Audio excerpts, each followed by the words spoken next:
Hello everyone.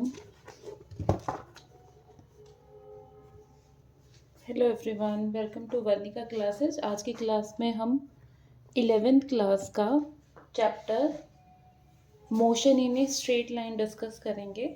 ये हमारा इस चैप्टर का फर्स्ट लेक्चर होगा। ठीक है। काइनेमेटिक्स क्या होता है बच्चों? काइनेमेटिक्स होता है, काइन मतलब मोशन और मैटिक्स मतलब मैथ्स। मोशन के बारे में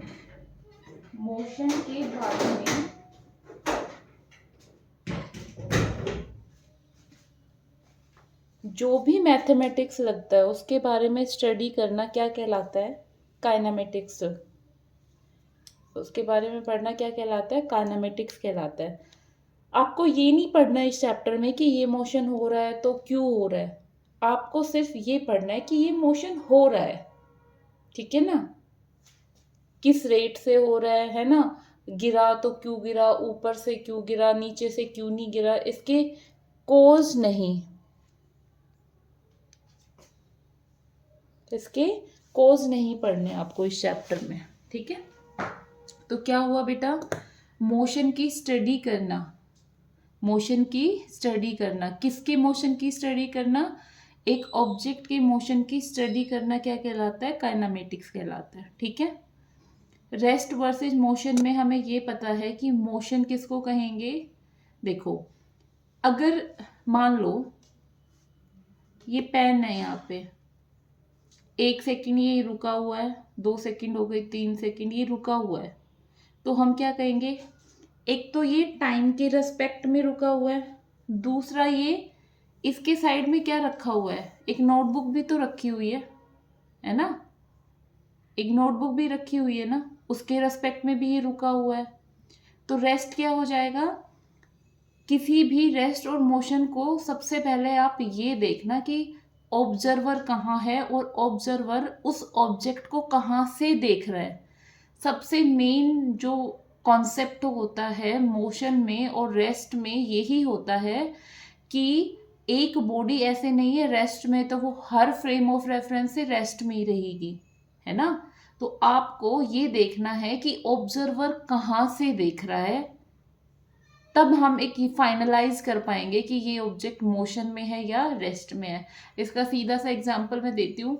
मान लो दो दोस्त कहाँ जा रहे हैं? ट्रेन में बैठकर जा रहे हैं, और उनका जो तीसरा दोस्त है वो कहाँ है? बाहर स्टेशन पे खड़ा है। तो जब ट्रेन चलने लगी और बाहर वाले दोस्त ने बाय बाय किया, सी ऑफ किया, तो अब दो कंडीशन आ गई। जो बाहर से दोस्त देख रहा है उसके रेस्पेक्ट में जो अंदर दोनों दोस्त बैठे हैं वो किस में है? मोशन में है। लेकिन जो अंदर वाले दो दोस्त हैं वो एक दूसरे के रेस्पेक्ट में क्या है? रेस्ट में है। तो कंडीशन क्या हुई कि ऑब्जर्वर कौन सा है? अगर बाहर वाला दोस्त ऑब्जर्वर मान रहे हैं तो बॉडी किस में? मोशन में है। लेकिन ट्रेन के अंदर बैठे जो दो दोस्त है उनमें से एक दोस्त को हम ऑब्जर्वर मान रहे हैं, तो बॉडी किस में आ गई? रेस्ट में आ गई। तो सबसे पहले कंडीशन क्या होती है कि मोशन तब कहलाएगा अगर वो टाइम के रेस्पेक्ट में और ऑब्जर्वर के रेस्पेक्ट में क्या कर रही है वो बॉडी, अगर मूव कर रही है तो क्या कहलाएंगे हम? बॉडी किस में है? मोशन में है। और टाइम और ऑब्जर्वर के रेस्पेक्ट में अगर बॉडी मूव ही नहीं कर रही है, बॉडी क्या नहीं कर रही है बेटा? मूव नहीं कर रही है, तो किस में कहलाएगा वो? मोशन में कहलाएगा। किस में कहलाएगा वो? मोशन में कहलाएगा। ठीक है, क्लियर है यहाँ तक? मोशन और रेस्ट आपस में क्या होते हैं बेटा? ये रिलेटिव टर्म होते हैं। ये क्या होते हैं? Relative term. रिलेटिव टर्म का मतलब अभी अभी समझाया मैंने कि एक दूसरे के रेस्पेक्ट में देखना पड़ेगा। ट्रेन वाले एग्जाम्पल से आप ये चीज क्लियर कर सकते हो। ठीक है। उसके बाद कहते हैं कि जो रेस्ट होता है ना वो भी फर्दर टू टाइप का होता है। जो रेस्ट होता है वो भी फर्दर टू टाइप का होता है। एक होता है परमानेंट रेस्ट, एक होता है टेम्परेरी रेस्ट। एक होता है परमानेंट रेस्ट और एक होता है टेम्परेरी रेस्ट। परमानेंट रेस्ट मतलब जिसमें बहुत लंबे टाइम से कोई मूवमेंट ही नहीं हुई हो, जिसमें बहुत लंबे टाइम से कोई मूवमेंट ही नहीं हुई हो, उसको क्या कहेंगे हम? Permanent rest.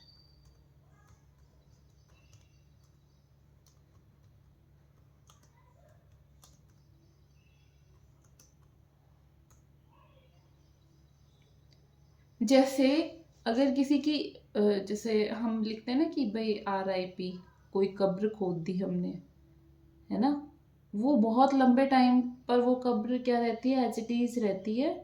तो वो क्या है? परमानेंट रेस्ट है। और टेम्परेरी रेस्ट क्या होता है? फ्यू मोमेंट्स के लिए होता है, फ्यू मोमेंट्स के लिए होता है। तो रेस्ट कितने टाइप के हो गए? 2 टाइप के हो गए हैं, ठीक है ना। जो रेस्ट होगा ना, वो मोशन की क्या कर देता है? डायरेक्शन को चेंज कर देता है। मोशन की डायरेक्शन को क्या कर देता है? चेंज कर देता है। कभी भी आप देखना, अगर एक बॉडी क्या कर रही है? मोशन में चल रही है, तो अगर वो अपनी डायरेक्शन चेंज करेगी, अगर गाड़ी क्या जा रही है? तुम्हारी पीछे आ रही है या आगे जा रही है, साइड में जा रही है, कुछ सेकंड के लिए गाड़ी को क्या करना पड़ेगा? रेस्ट में आना पड़ेगा, तभी वो क्या कर सकती है? अपनी मोशन की डायरेक्शन को चेंज कर सकती है, ठीक है। सबसे इम्पोर्टेंट कॉन्सेप्ट समझ आया ना। यहाँ बात होती है फ्रेम ऑफ रेफरेंस की। फ्रेम ऑफ रेफरेंस कह सकते हो आप, या फिर आप ये कह सकते हो, जैसे ऑब्जर्वर बोला ना कि मैंने, ऑब्जर्वर कहाँ से देख रहा है, तो उस चीज़ को क्या बोला जाता है? Frame of reference.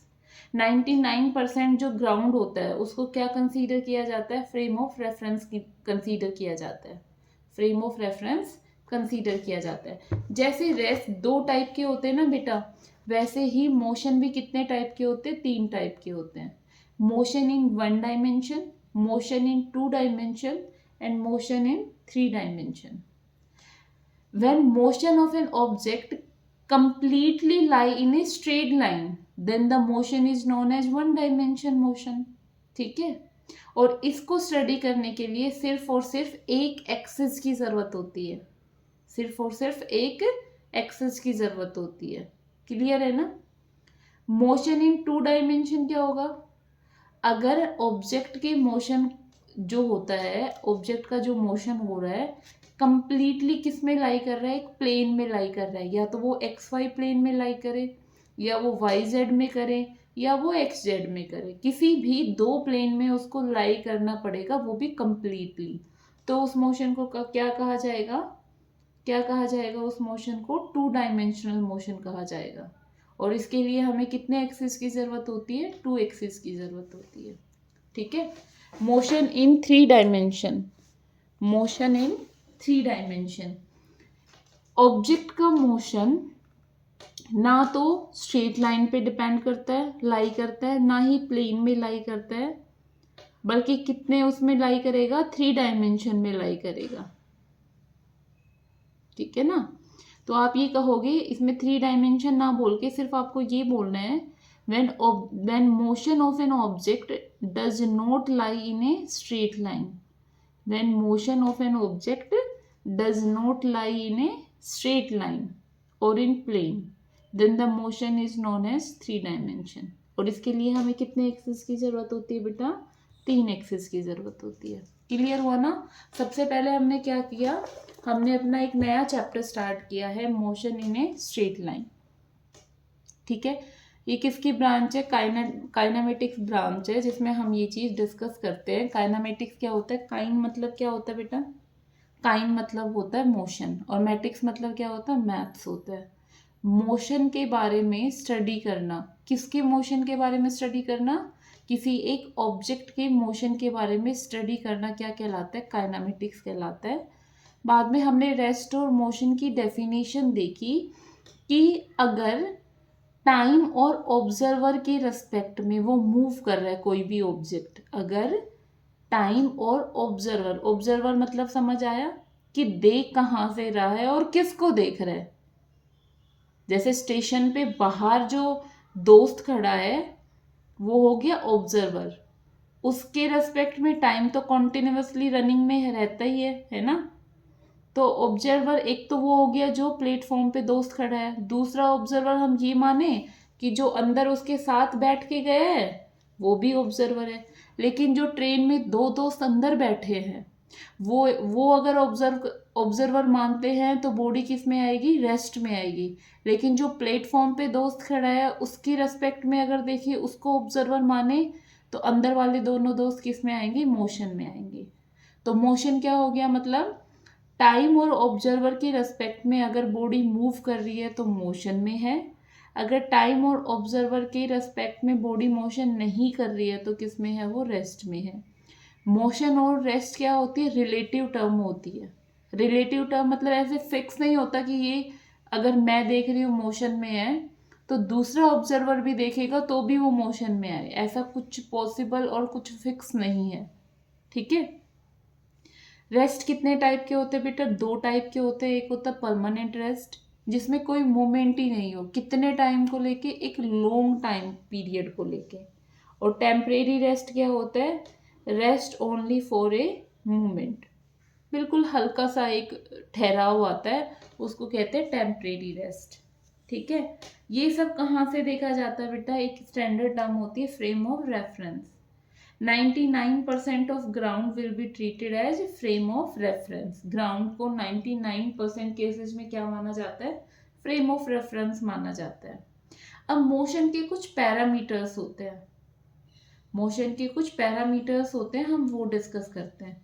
सबसे पहले आता है पोजीशन। इसमें मैंने बता दिया ना, मोशन भी कितने टाइप के होते हैं बेटा, 3 टाइप के होते हैं। Motion in 1D, motion in 2D and motion in 3D। Motion in 1D में क्या होगा बेटा, जब ऑब्जेक्ट के मोशन सिर्फ और सिर्फ किस में लाई कर रहा है, completely lie in a straight line, तो उसको बोला जाएगा मोशन इन 1D। उसमें सिर्फ एक ही एक्सिस की जरूरत पड़ती है। जब मोशन, ऑब्जेक्ट का मोशन कंप्लीटली लाई करे इन ए प्लेन तो वो क्या कहलाएगा बेटा, मोशन इन 2D कहलाएगा। ठीक है, क्लियर है।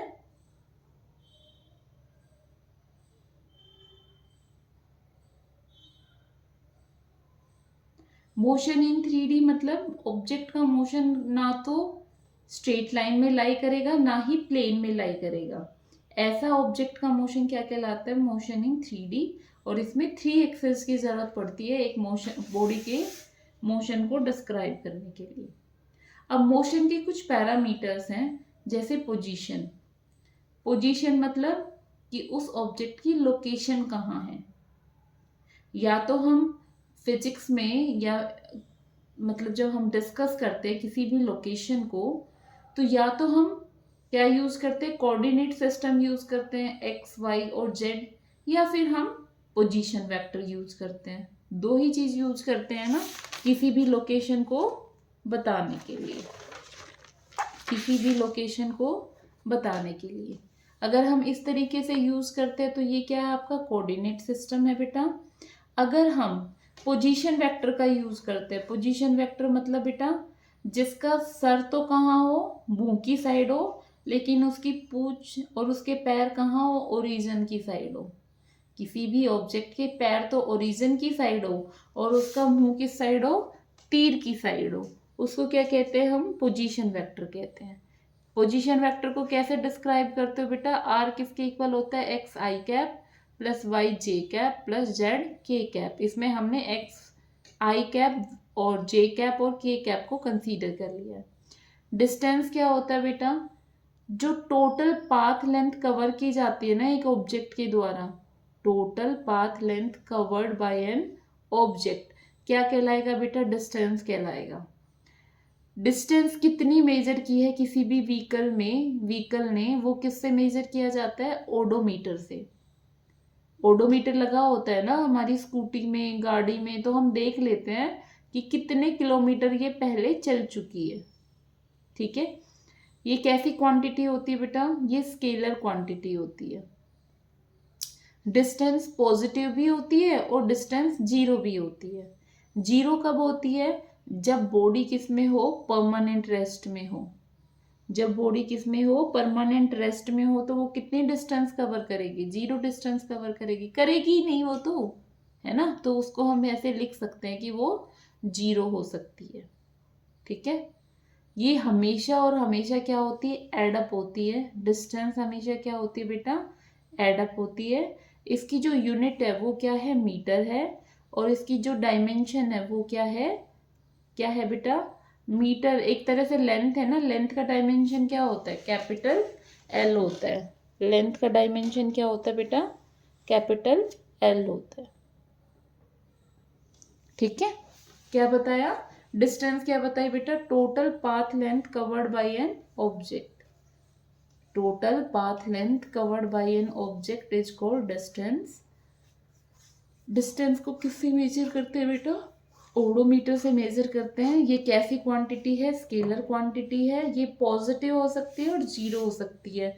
अब बच्चा कहेगा जीरो डिस्टेंस कैसे हो सकती है, वो तो डिस्प्लेसमेंट हो सकता है। अभी अभी हमने किया था कि जब टेम्परेरी रेस्ट होता है ना, टेम्परेरी रेस्ट पे हो सकता है डिस्टेंस जीरो।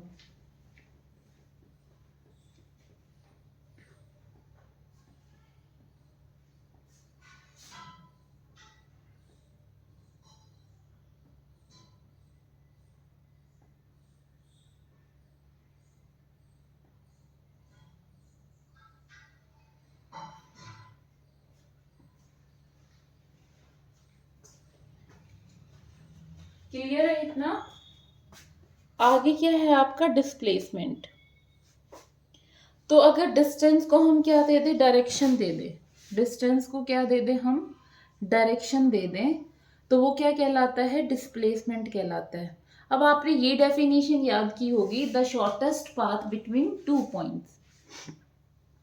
जो वो डेफिनेशन है ना, शॉर्टेस्ट पाथ, वो कहाँ से आई है, पहले ये चीज आई थी कि डिस्टेंस को क्या दे दे हम, अगर डायरेक्शन दे दे, तो वो क्या कहलाता है, डिस्प्लेसमेंट कहलाता है। ये आई कहाँ से, the shortest path between two point, वो समझो पहले। मान लो आपने यहाँ से क्या किया है, मोशन स्टार्ट किया है ए पॉइंट से और आप बी तक पहुंच गए। आप यहाँ से यहाँ गए, ठीक है, फिर आप यहाँ से यहाँ गए 3 मीटर और 4 मीटर, तो हम कहेंगे आप ए से 3 मीटर की दूरी पर डिस्प्लेसमेंट हुआ, फिर बॉडी 4 मीटर डिस्प्लेसमेंट हुई नॉर्थ डायरेक्शन में, नॉर्थ ईस्ट डायरेक्शन में। लेकिन इस पॉइंट को क्यों बोला गया डिस्प्लेसमेंट, क्योंकि जब हम दो वेक्टर को ऐसे लगाते हैं, एक वेक्टर का यहाँ पे क्या है, पैर, यहाँ पे क्या है, सर, फिर दूसरे वेक्टर का क्या होगा, यहाँ पे पैर होंगे, यहाँ पे क्या हो गया, सर होगा, तो इसका जो रिजल्टेंट निकाला जाता है वो कैसे निकाला जाता है, इस तरीके से निकाला जाता है। तो इनको, इनकी वैल्यू जो बता रहा है वो ये बता रहा है ना, इस वजह से हमने डिस्टेंस विद डायरेक्शन की बजाय क्या कह दिया, the shortest path between two point is known as displacement. Otherwise आप, ये चीज बेसिक है जो आपको पता होनी चाहिए कि डिस्टेंस को अगर हम डायरेक्शन दे देते हैं ना, तो वो कैसे बिहेव करता है, डिस्प्लेसमेंट की तरह बिहेव करता है। कैसे बिहेव करता है, डिस्प्लेसमेंट की तरह बिहेव करता है। और ये कैसी क्वांटिटी है, वेक्टर क्वांटिटी है। ये शॉर्टेस्ट क्यों आया, क्योंकि ये है वेक्टर क्वांटिटी है। अगर ये वेक्टर क्वांटिटी ना होती तो हम ऐसे रिजल्टेंट लिख ही नहीं पाते, और रिजल्टेंट नहीं लिख पाते तो इन दोनों की वैल्यू ये कैसे बताता, और ये नहीं बताता तो ये शॉर्टेस्ट पाथ होता ही नहीं।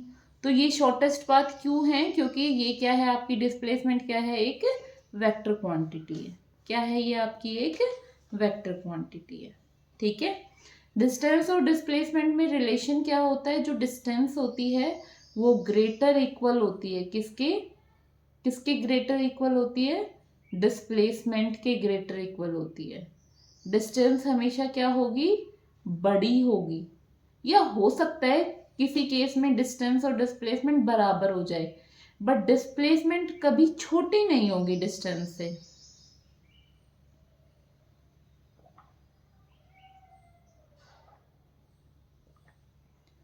डिस्टेंस और डिस्प्लेसमेंट कब इक्वल हो सकते हैं, जब स्ट्रेट लाइन पाथ कवर कर रहे हो आप।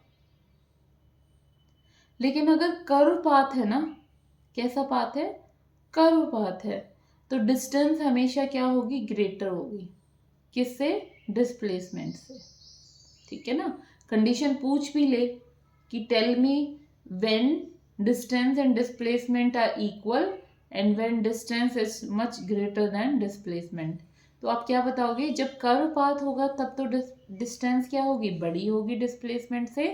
लेकिन जब दोनों क्या होंगे तुम्हारे इक्वल कब होंगे? जब हम कैसा पाथ फॉलो कर रहे हैं? स्ट्रेट लाइन पाथ फॉलो कर रहे हैं।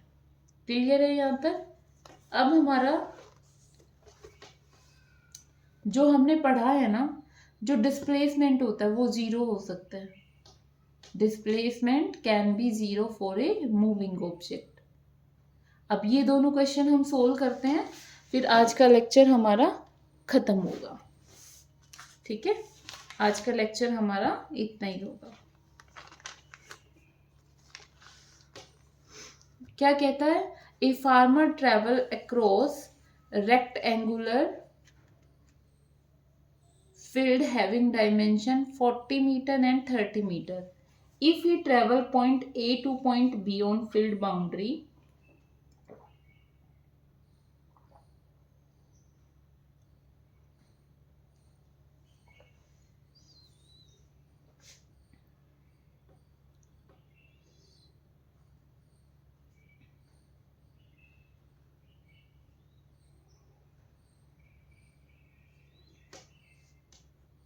फोर्टी मीटर और 30 मीटर, ठीक है। कहाँ से कहाँ तक जा रहा है वो? यहाँ पे आपका A पॉइंट है और यहाँ पे आपका B पॉइंट है। तो आपको क्या बतानी है? डिस्टेंस बतानी है। तो अगर मेरा रेक्टेंगल हुआ तो ये 30 है तो ये भी क्या हो जाएगा? 30। और अगर ये 40 है तो ये भी क्या हो जाएगा? 40। अगर कोई एक ऑब्जेक्ट A से B तक जा रहा है तो डिस्टेंस क्या होगी इसकी? डिस्टेंस में हमने क्या पढ़ा था? डिस्टेंस में हमने पढ़ा था कि हमें क्या करना है? सिर्फ ऐड करना है। क्या करना है? सिर्फ और सिर्फ ऐड करना है।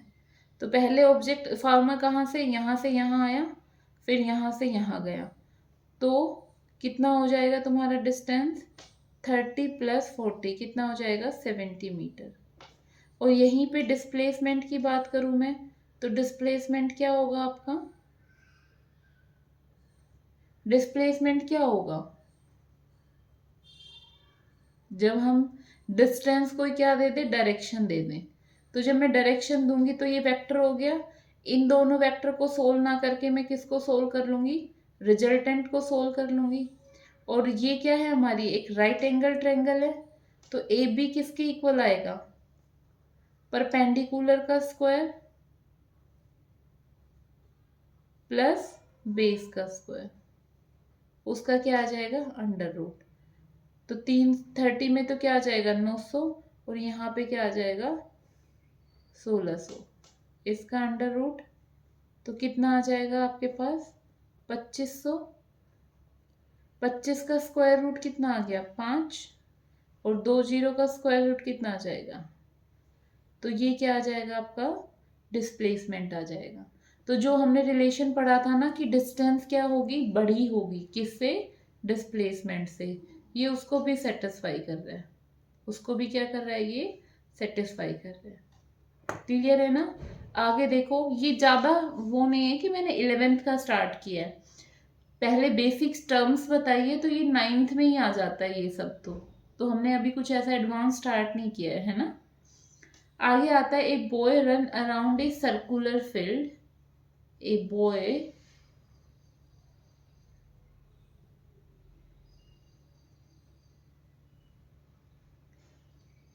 ठीक है, सर्कुलर फील्ड है जिसकी रेडियस कितनी है? 84 मीटर। रेडियस कितनी है? 84 मीटर। ठीक है, आपको क्या बताना है? डिस्टेंस और displacement of a boy after 2.5 round. मान लो ऑब्जेक्ट यहाँ पे है, ठीक है, उसने क्या किया? यहाँ से एक राउंड कंप्लीट कर लिया, 2 राउंड कंप्लीट कर लिए, और ये तीसरा मतलब 2.5 हाफ राउंड पूरा करेगा तो वो यहाँ तक आ जाएगा, है ना। तो जब एक राउंड कंप्लीट करेगा तो एक राउंड किसके इक्वल होगा, 2πr। ये पूरा क्या है, अच्छा रेडियस गिवन है, रेडियस गिवन है ये 84, ठीक है। तो आर की वैल्यू कितनी गिवन है, 84 गिवन है। तो एक राउंड का कितनी वैल्यू हो जाएगी, 2πr। 2.5 राउंड की कितनी वैल्यू हो जाएगी, 2.5 को किससे मल्टीप्लाई कर दोगे, 2πr से मल्टीप्लाई कर दोगे।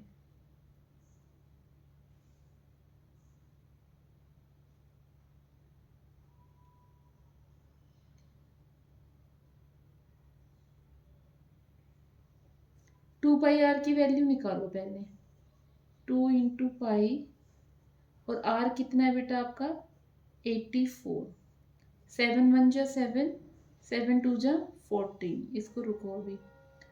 तो इसको करना बेटा 44, 44 को 12 से करोगे तो कितना आएगा,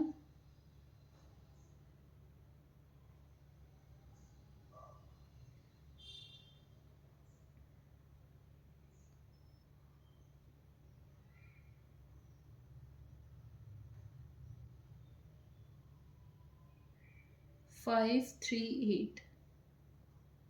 ये तो आया 2πr की वैल्यू, है ना। अब 2.5 से इसको क्या कर दो बेटा, मल्टीप्लाई कर दो, तो वो आपकी क्या आ जाएगी, डिस्टेंस आ जाएगी।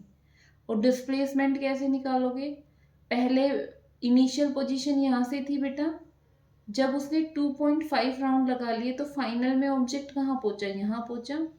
अब इनिशियल और फाइनल के बीच में शॉर्टेस्ट पाथ तो यही है, और शॉर्टेस्ट पाथ क्या हो गया आपका, डिस्प्लेसमेंट हो गया। अब ये शॉर्टेस्ट पाथ क्या बता रहा है, एक सर्कल का डायामीटर बता रहा है, जो कि किसके इक्वल होता है, 2r के इक्वल होता है।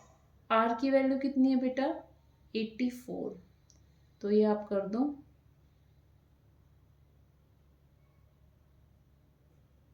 वन 168 मीटर, और इसको आप 2.5 से मल्टीप्लाई और करना,